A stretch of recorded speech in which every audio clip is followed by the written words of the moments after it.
¿Qué tal, amigos? Estamos aquí para el primer tip previo al inicio de nuestro curso de actuación y doblaje de voz. El día de hoy vamos a hablar acerca de los resonadores en el cuerpo humano. El cuerpo humano tiene 13 resonadores. ¿Pero qué es un resonador?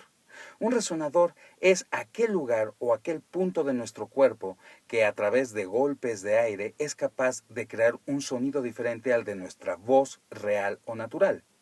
Estos sonidos son diferentes, son timbres o coloraturas de voz diferentes creados a través de estos diferentes resonadores. Son 13 resonadores en el cuerpo humano. Tal vez ustedes conozcan este aparato. Esto se llama afinador. Está hecho o desarrollado para vibrar en la nota la. Si yo lo golpeo y lo hago sonar, tal vez no lo escuches a la distancia. Muy bajito. Pero, ¿qué ocurre si yo lo hago sonar y lo acerco y lo pongo en contacto con nuestra cámara que está filmando en este momento? Vamos a escuchar qué sucede.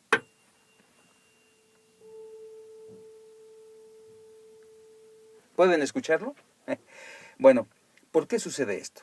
Porque la vibración viaja a través de la carcasa de la cámara y llega hasta el micrófono. De la misma forma sucede con nuestros huesos. Los huesos del cuerpo humano nos permiten hacer que viajen esas vibraciones y lleguen hasta donde se encuentran nuestros tímpanos y poder escuchar el sonido no solo de nuestra propia voz, sino además el sonido que generan estos resonadores de los que vamos a hablar. Cuando nosotros emitimos un sonido, nuestros huesos amplifican ese sonido y además, dependiendo de la zona en donde se encuentre ese resonador, vamos a hacer que resuene ese mismo sonido para expandirlo, para permitir que se abra la onda y entonces suceda un fenómeno muy interesante que es el de la amplificación. Vamos a hablar de uno de tantos resonadores, el resonador de pecho. ¿Cómo funciona? Está en la caja torácica, en esta zona, ¿sí?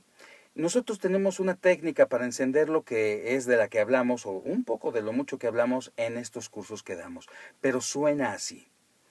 De esta forma, yo aquí tengo encendido ya este resonador. Entonces, el sonido provoca que resuene mi mismo timbre de voz con una textura aparte diferente, un sonido adyacente diferente que está en esta zona que es el pecho. Y esto me permite generar un sonido diferente para crear diversos tipos de personajes. Voy a poner el ejemplo con otro resonador diferente, que es el resonador de mandíbula. El resonador de mandíbula suena de esta forma. Está enclavado en la punta de mi barbilla y suena así. Aquí vibra. Pero al lograr este sonido diferente o esta vibración diferente que se integra a la original de un servidor, también nosotros podemos recrear o crear la combinación del resonador de pecho con el resonador de mandíbula. Y entonces si yo uso como resonador como resonador de base, y sobre este monto el de barbilla, sonaría más o menos de esta forma.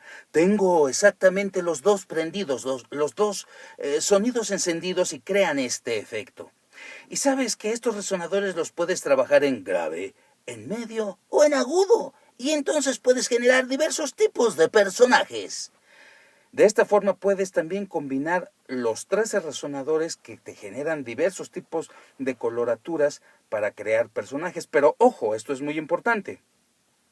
Crear sonidos no es crear personajes, no es crear características de un personaje específicas, no es crear un carácter, una personalidad. Eso requiere de actuación y de eso es de lo que estaremos hablando en los próximos tips. Así es que no te los pierdas. Mañana nos encontramos aquí para ver y para escuchar algo más de estos tips de actuación, doblaje de voz, guionismo, edición de audio y por supuesto locución comercial. Yo regreso.